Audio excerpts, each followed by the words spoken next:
Hello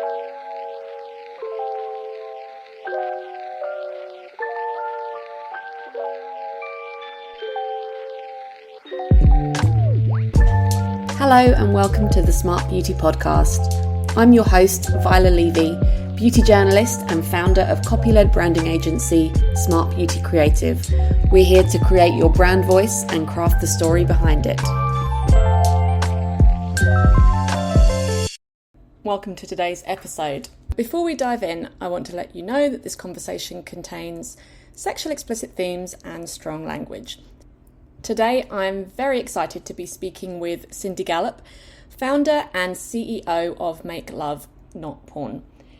Now, for anyone who's worried about getting older or dying alone, Cindy is an absolute rock star. Her content on YouTube basically talks about why she loves being a single woman in her 60s and the joys of dating younger men. There's a great video on the YouTube channel Style Like You, where she talks about it, and I definitely suggest checking it out. But back to Make Love Not Porn. So in 2009, Cindy launched what she calls the world's first and only user-generated, human-created social sex video sharing platform after a viral TED Talk that struck a global nerve. So through her personal experience dating younger men, she realised that there was a real absence of open and honest conversations about sex, and hardcore pornography was becoming sex education by default.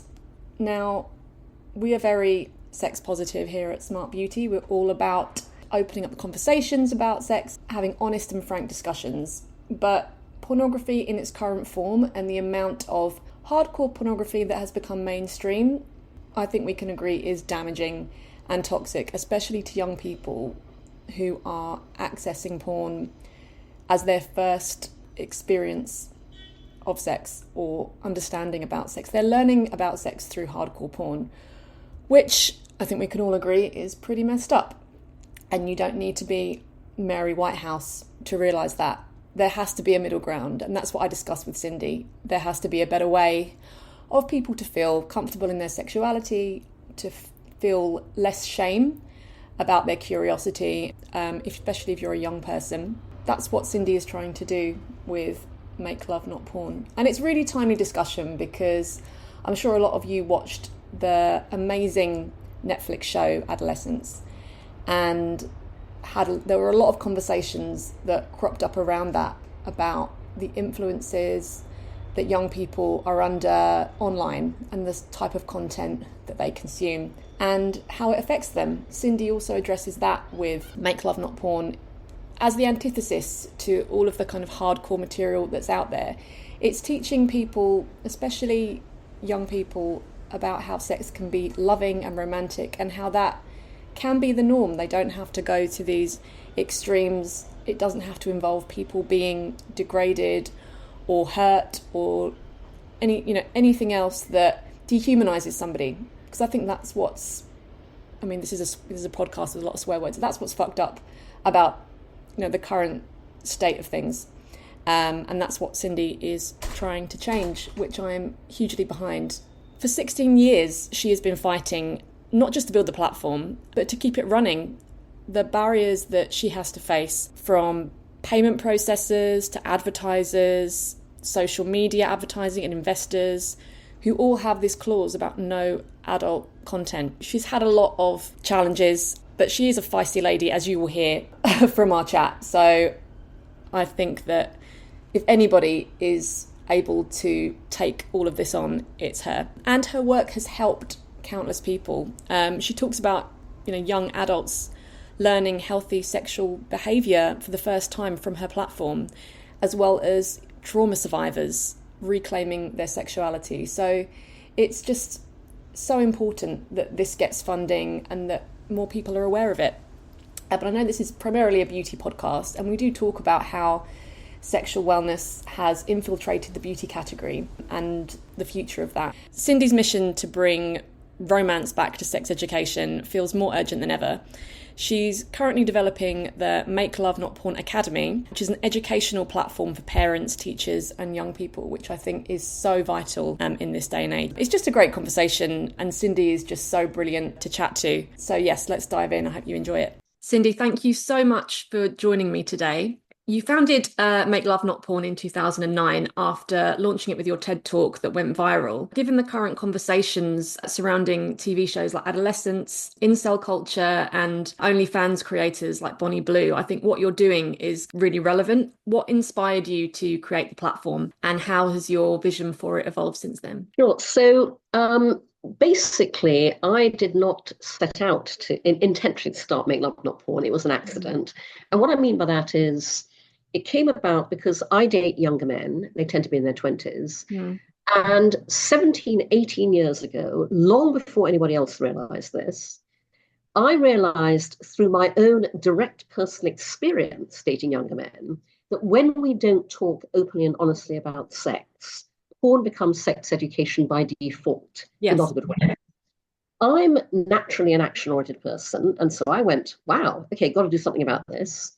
So 16 years ago, I started to Make Love Not Porn as a clunky little website at makelovenotporn.com, purely as a side venture. Mm. That was kind of a public service announcement. Porn world versus real world. Here's what happens in the porn world. Here's what really happens in the real world.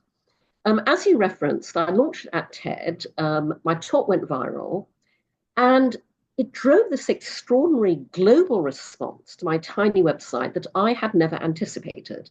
Thousands of people wrote to me from all around the world, young and old, men and female, straight and gay, pouring their hearts out. And I realized I'd uncovered a huge global social issue. And so that was the point at which I felt I had a personal responsibility to turn Make Love Not Porn into what it is today, which is a business designed to do good and make money simultaneously. Mm. And so what we are today is the world's first and only user-generated, importantly 100% human-curated social sex video sharing platform. So we're kind of what Facebook would be if it allowed you to openly, healthily, socially, sexually self-express, which it obviously does not. The way to think about us is, if porn is the Hollywood blockbuster movie, Make Love Not Porn is the badly needed documentary. Mm. We are a unique window onto the funny, messy, loving, wonderful sex we all have in the real world. And what we're doing is we are socializing, normalizing, destigmatizing sex, bringing it out of the shadows into the sunlight to promote consent, communication, good sexual values and behavior. We are literally sex education through real world demonstration. And what is very frustrating, Viola, is so when there was this extraordinary global response to my TED talk, I then pitched the idea for Make Love Not Porn as a social sex platform for 2 years, from 2009 to 2011, because that is how long it took me to find one investor who got it and put up a small amount of funding to build the platform. Now, if I'd been able to raise the serious funding I was looking for back then, we would not be looking at the world in the place that it is today. No. And this is tremendously frustrating because, you know, last year only 1.7% of all venture capital funding went to female founders. And that is why we have still not seen how much safer, better, happier, and by the way, more lucrative the future of the internet would be when it's designed and built through the female lens at scale. So I have battled every day of the past 16 years, not even to build Make Love Not Porn, just to keep it going.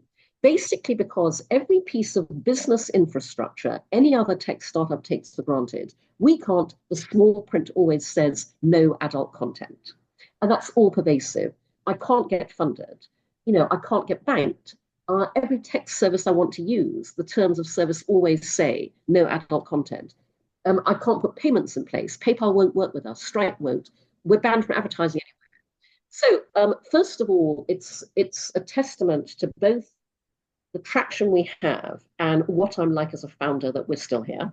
Of course. And secondly, to your point, Viola, you know, the one good thing today is that, you know, I was the very first person to identify this issue publicly 16 years ago. Today, everybody has a much broader understanding of why Make Love Not Porn exists. And so you're absolutely right. We could not be more relevant today, especially as, we are currently raising funding to be able to launch a product I've had in the pipeline for 10 years. And it's been in the pipeline for 10 years because that's how long investors have refused to fund it.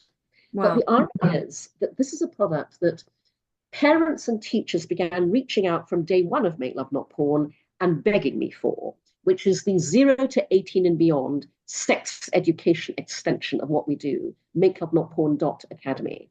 And that is about taking sex education as far upstream as possible, literally arming parents with the tools to have these conversations with children from the moment they're old enough to have them, making brilliant sex education lesson plans and resources available to teachers and schools so that we can get, as I said, far upstream of the issues surfaced by adolescents and address them at source before they have a chance to take hold in the way that they all are currently.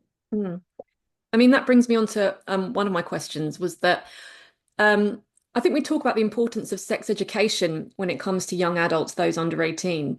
Do you think that there is scope for some kind of platform or service that can help young teenagers maybe express their sexuality in a way that is perhaps not exploitative? Because otherwise, I'm sure you'll agree, the only outlet it seems that young teenagers have is hardcore porn, and there needs to be some kind of middle ground that obviously is age appropriate and non-exploitative. But I think that, we can't just pretend that young people don't have these feelings. And no, absolutely. And Violet, it's ridiculous because, everybody's curious about sex. And of course, you're going to seek out where it is that you can see it. And until Make Love Not Porn was launched 12 years ago, porn was the only place. Now, for many years, parents have been buying their teenage and 20-something children's subscriptions to Make Love Not Porn because they tell us, and I quote, "I want my kids to see what happy, healthy, loving sex relationships actually look like." And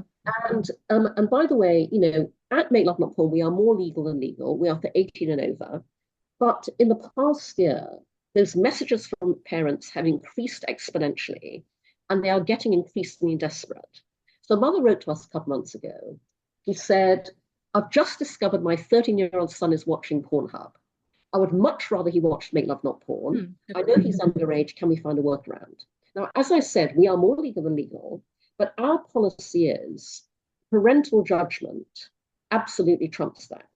As a parent, you know what is right for your child, and so for us, it's absolutely fine for a parent to, join Make Love Not Porn and gift a subscription to their teenage children if they believe that that is what their teenage children need to see. And so, that mother has gifted a subscription to Make Love Not Porn to a 13-year-old son. And we very much hope it helps. And she is by far from the only person who's written to us saying, "I have, teenage children who are under 18, but I know what they're seeing. I know what their friends are showing them, et cetera, et cetera." And so, yeah. We absolutely believe that it's up to parental judgment. And B, Make Love Not Porn.academy will provide all of the educational aspects of that. But there's something, there are two very unique things about what we are planning with the Academy. We are building Make Love Not Porn Academy on the same principles as Make Love Not Porn, user-generated, crowdsourced, curated revenue share, because we are building the go-to global hub to bring together the best of the world's sex education content that is already out there, but is currently blocked, censored, and deplatformed everywhere.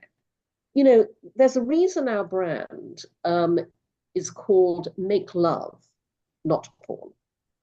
And by the way, that is absolutely fundamentally what everybody wants to do. I remember many years ago, soon after Make Love Not Porn launched, I got an email from a teenage boy. He said in this email, "I'm 15 years old. I'm having sex with my girlfriend.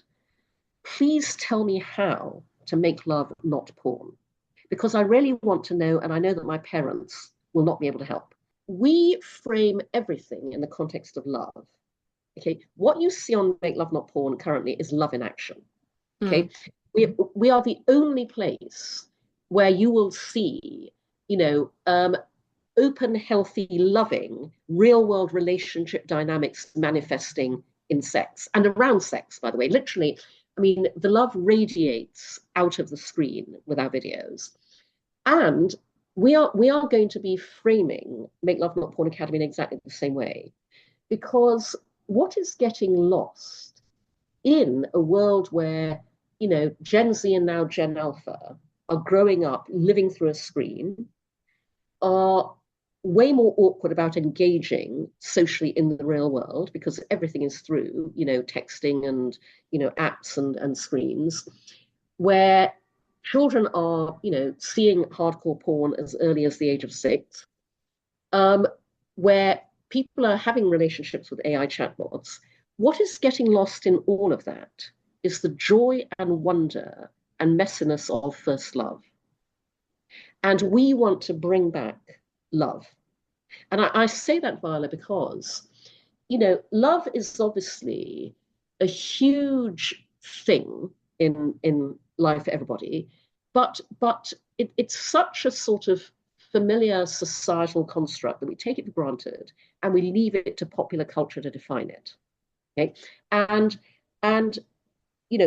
first love and everything that means is not a part of sex education because everyone focuses on the mechanics and the, etc. Sure. Especially because they're so embarrassed to even talk about it. and we want to educate about love. Sex is a manifestation of that.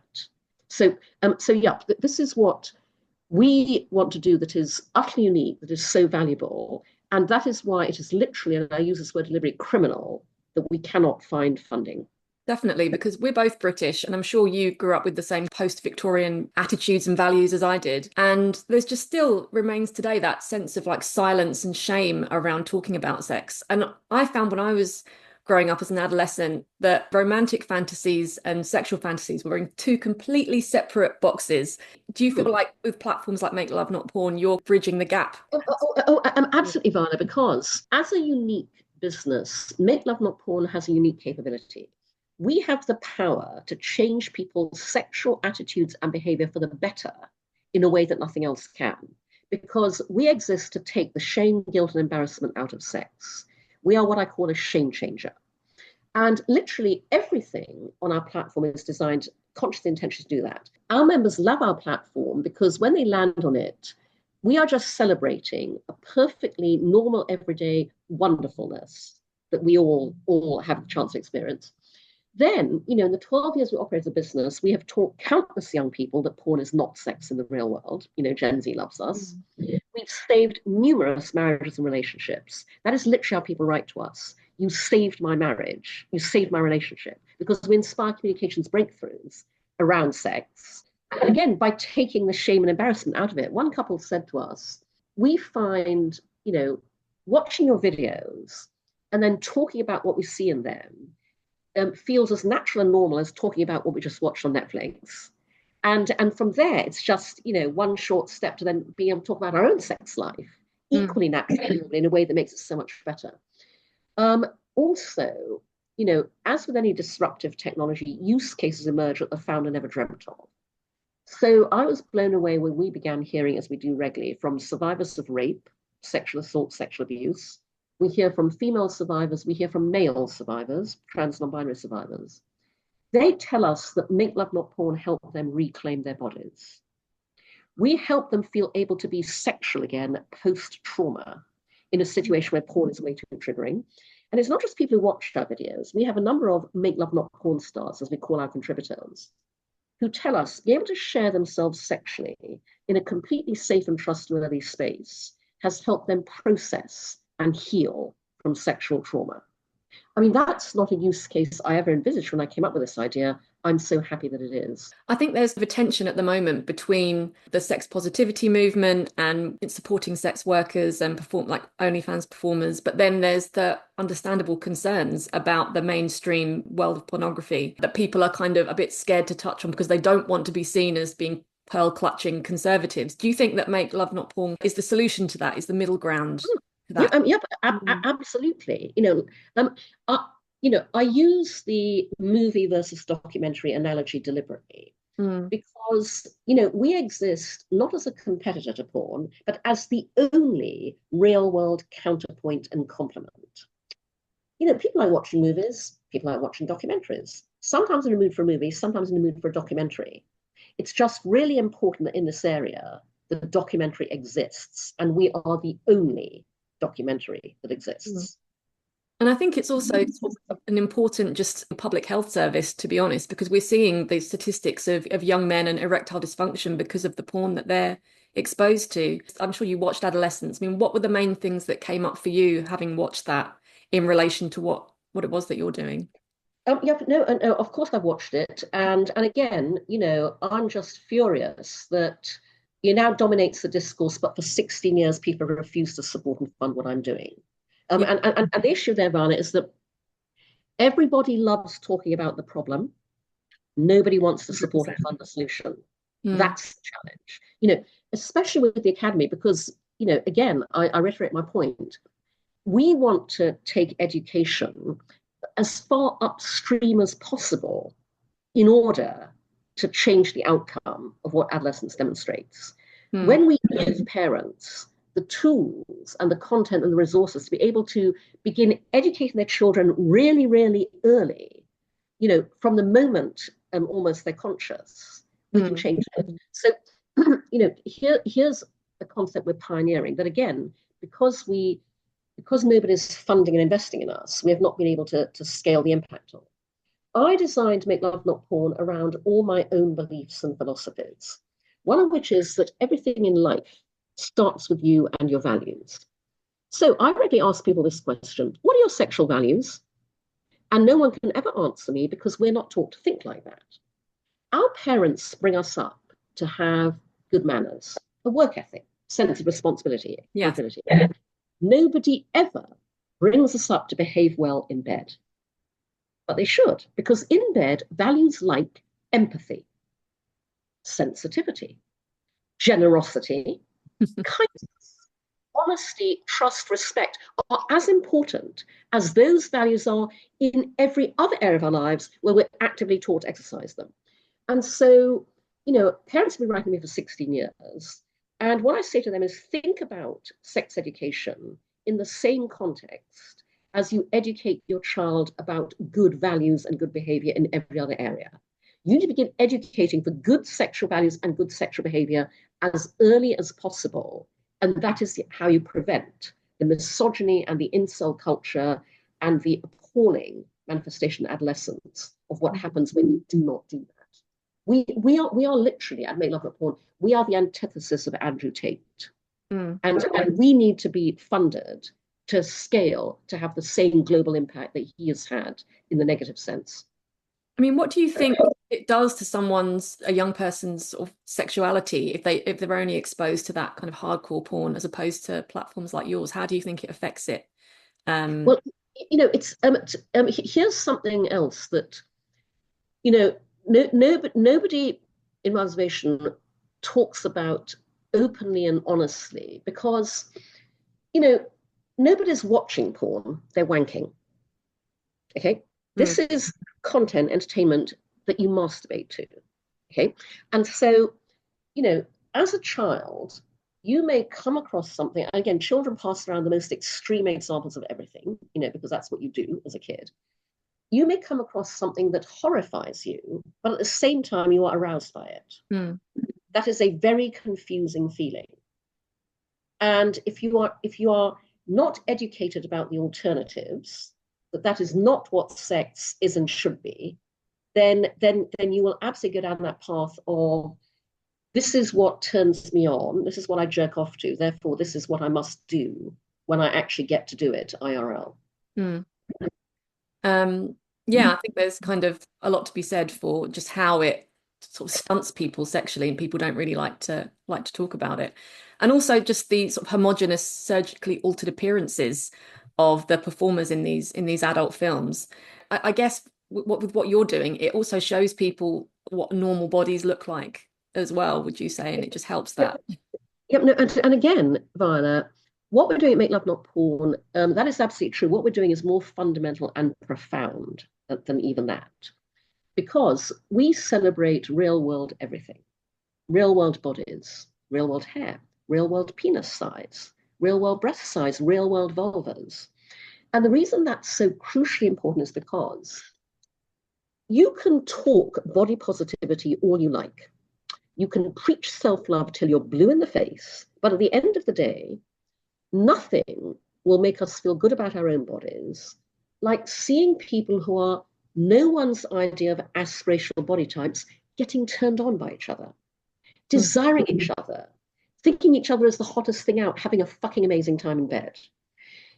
In a world where every single message popular culture sends us tells us you are not hot, you are not desirable, you are not sexually attractive unless you are this skinny, six-pack abs, look like this. You know, our members write to us all the time and say, you made me feel better about my own body. One man said, my girlfriend and I now feel able to be more open and central with each other because you made each of us feel better about our own bodies. You know, men are just a subject these days to body image pressure, you know, because of all the influences of the six packs, etc.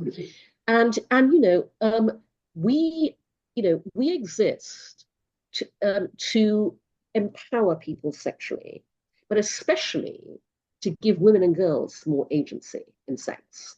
So one woman left a comment on a video of, you know, a larger Make Love Not Porn style couple saying, you know, it is so empowering to watch a woman of my body type being sexual. Thank you for this gift. You know? And, you know, as I said, you know, this absolutely applies to men as well. And here's something else that's really important and unique again about what we're doing. So I designed Make Love Not Porn to be fully diverse and inclusive, and we are. Our members, our Make Love Not Porn stars are all ages 18 to 80, all races, ethnicities. We're a global platform. You know, male, female, trans, non-binary, straight, LGBTQ, asexual.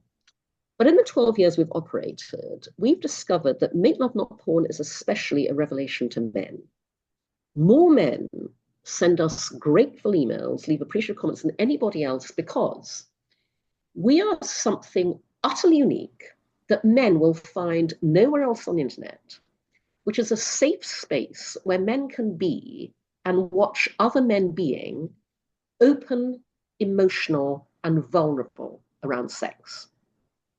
You would not believe the number of men who write to us regularly and say, I just watched my first video on Make Love Not Porn, and afterwards I cried. I've said for years, I wish society understood the opposite of what it thinks is true. Women enjoy sex just as much as men. Yes. And men are just as romantic as women. Yet neither gender is allowed to openly celebrate either of those facts. We would all be so much better off if they were. I picked up a wonderful Twitter exchange sometime back between two men. The first man tweeted, as a joke, obviously, hey guys, got this really weird fetish. I've got this kink. Well, I want to watch porn where people are honest, loving, loyal, decent, and really like each other. Hit me up with your hottest links, please. And another man replied and said, there's this website called Make Love Not Porn, where you can watch real couples making love. He said, I watched a video where the woman said to her man, I love you, while they're making love. He said, sincerely, I cried when I heard that. Make Love Not Porn is one of the solutions to toxic masculinity. And obviously, this is a beauty podcast, so it would be remiss of me not to ask some questions in the context of the wider beauty industry. I mean, do you think that with healthier depictions of adult content, that will kind of influence the body positivity movement as a whole, especially in the beauty arena? Well, only if Make Love Not Porn gets funded to scale, because otherwise, because otherwise there are no healthy depictions. What I mean by that is, obviously, Viola, you know, there are huge genres of porn that are dedicated to different body types, but they're fetishized. You know, so you know, size or disability or whatever. So we are the only place where you see. And this is the fundamental truth. And by the way, this is really important for the beauty world as well. You know, what you see on Make Love Not Porn is what is true in the real world, which is that what someone is attracted to first and foremost is you. your unique character, your unique personality, your unique traits. And then what makes you hot as hell is the fact that you are you, and your body is hot as hell by virtue of simply being yours. That's how it works. And I find it astonishing that this fact is in front of all our eyes every day and people don't absorb it. So literally walk down the street and look at the couples holding hands. That is what people find hot and attractive in the real world.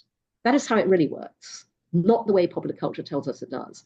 So first of all, that is the truth that we are reflecting. We are simply holding a mirror up to what is attractive in the real world. But secondly, that is what I would love to see the beauty industry taking account of, because, I would love to see real world people featured in beauty advertising, because what we respond to is real world beauty, not impossible standards.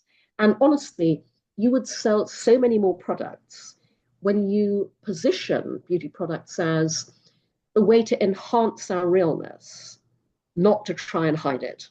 No, not to try and kind of distort your features altogether, which I think a lot of modern beauty treatments are. And obviously we're starting to see more sexual wellness brands in mainstream beauty halls like Sephora and Ulta. So when you were talking about in terms of funding, does that feel slightly more promising that with the, as sexual wellness brands become more mainstream and hopefully funded, it might sort of start making people more aware of platforms like yours? No, it doesn't. So very straightforwardly, Viola, there is within the sex tech world what I call a hierarchy of acceptability. So the most acceptable end is sex toys and sexual health and wellness direct-to-consumer products, because it's very easy for investors to see. I mean, first of all, sex toys are now a thing. They're very familiar. They're a known category. Yes. Plus, it's very easy for VCs and investors to see how the D2C model translates into, this area. Moving up the hierarchy of acceptability ladder, these days, audio porn and erotica is much more acceptable. But that's because you don't have to see anything nasty. You just listen. So investors are a lot happier, funding those sorts of ventures. Make Love Not Porn exists out on the far end of that spectrum, which is, oh my God, people having sex in video. Okay. So no, unfortunately, none of that is helping us, which is a big mistake, because again, we represent all sorts of opportunities, including for the beauty industry. So I was very impressed when, and this is years ago, a Brazilian beauty company approached me and wanted to partner and collaborate on a range of beauty products specifically designed to be used in bed when you were having sex. As in, makeup that was for when you are in bed with somebody having a high old time, And I just loved that idea, because, it was very much about, that's a really interesting occasion-specific purpose, and for really bringing out you and your sexiness. I thought it was a fantastic idea. Unfortunately, I can't remember. The conversation didn't go anywhere, but that idea is still wide open for any beauty brand who wants to partner with us.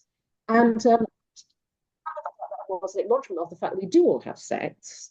We'd like to look good while we're doing it, but the approach, keep your full face of makeup on at all costs. It should be, here's a fun way to get yourself ready for sex. Yeah, absolutely. There are products for like when we go to the gym and do things like that. Yeah. So that should just be another component, right? Yeah. I mean, if a sexual wellness brand came to you and asked you sort of to give them any advice and how to avoid the kind of common mistakes, what would it be? Do you know, unfortunately, it's not about us avoiding mistakes. It's about the way in which the business, tech, and finance world is actively trying to prevent us all from thriving and shut us all down. And what I mean by that most fundamentally, Viola, is that we're all banned for advertising. Okay. Make Love Not Porn, cannot advertise. We are banned from advertising on Facebook, Instagram, TikTok, Snapchat, Google, YouTube. We are banned from advertising on Reddit. Look at the content on Reddit and then ask yourself how Reddit can ban a business whose mission is to help end rape culture, we are banned on Twitter. Look at what's on Twitter, X. Why would they ban us from advertising when they have so much porn going through their feed every day? But it's not just us. Any female-led sexual health and wellness venture is also banned. So, sex toy companies have enormous trouble advertising. Menstruation ventures can't advertise. Menopause can't. Fertility can't. Wow. Sex educators can't. Okay. So you cannot look at this as a normal business scenario and ask what, etc. No, I mean, every single day, every one of us is fighting for our lives against the fact that we are not allowed to do business the same way everybody else does. And until that changes, there is very little that is in our power to be able to grow and thrive in the way that other brands and businesses can. And do you think the reason that it's female-led companies that are targeted, is it just blatant misogyny, or are there other factors at play? No, it's absolutely gender bias because, as you will know, male sexual health and wellness encounters no such issues. Erectile dysfunction solutions are welcome to advertise anywhere, everywhere. Okay, I mean, it's astonishing, the hypocrisy. It's absolutely a gender bias, and it's infuriating. And this is an enormous business growth inhibitor. And the very depressing thing, Varna, because I was having this conversation with a group of femtech and sex tech female founders the other day. So, yes, investors have funded, as I said, the more acceptable end of my category, sex tech. Sex toys, D2C sexual health and wellness products like Maud,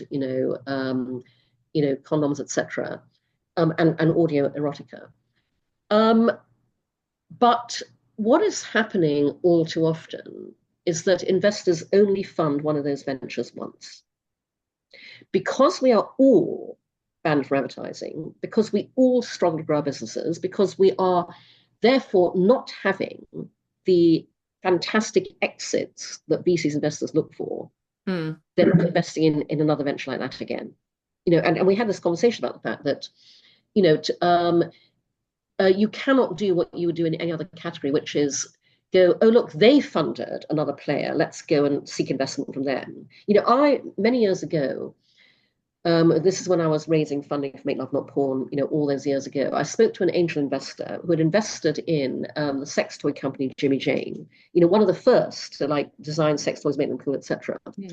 And this angel investor, who was a man, had absolutely seen the potential of this brand, got very excited. Then once he became an investor, was made aware of all the barriers that exist to advertising, to distribution, because not everybody, it's been a long, hard process to get mainstream stores to take these.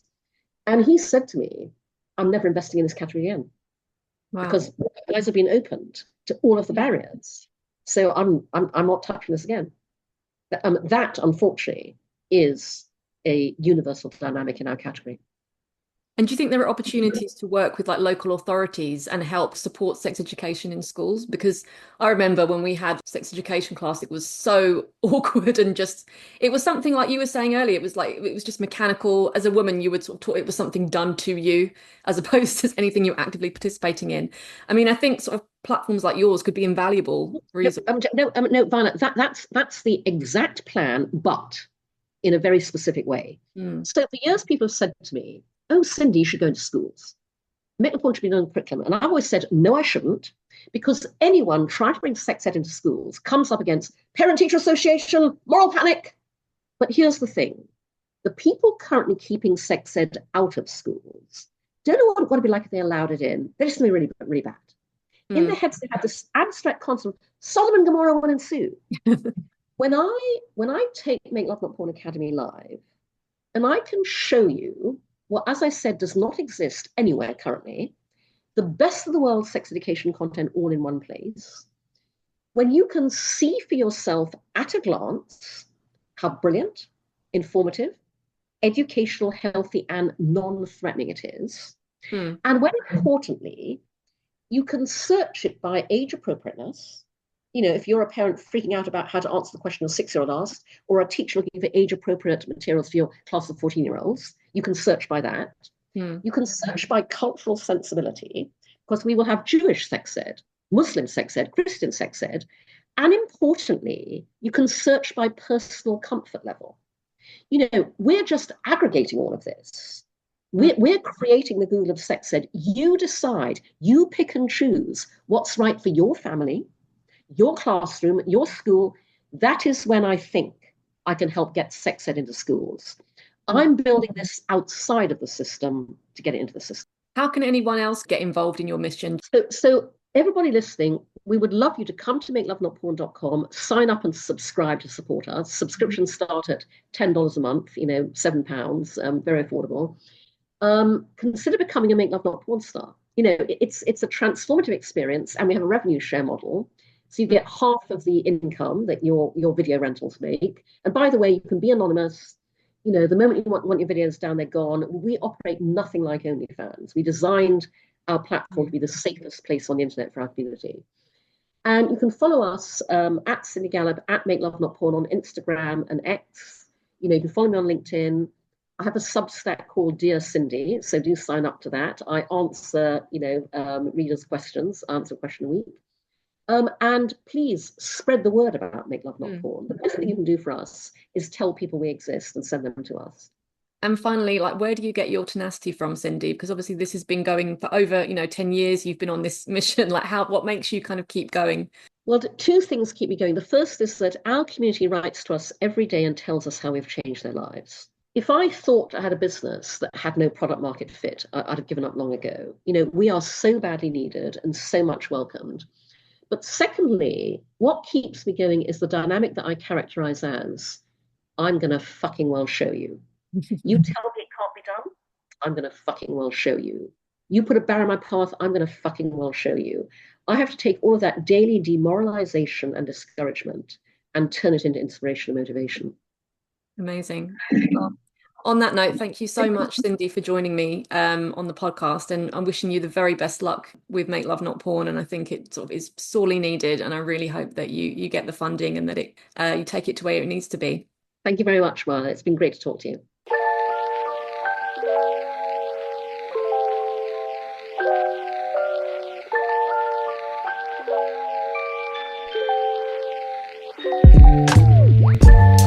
I hope you enjoyed that episode. All links will be in the show notes, and feel free to visit smartbeautycreative.com or visit us over on Instagram to find out more about what we do. And if you enjoyed listening, please don't forget to rate and review Smart Beauty on iTunes, as it helps people find us. See you next time.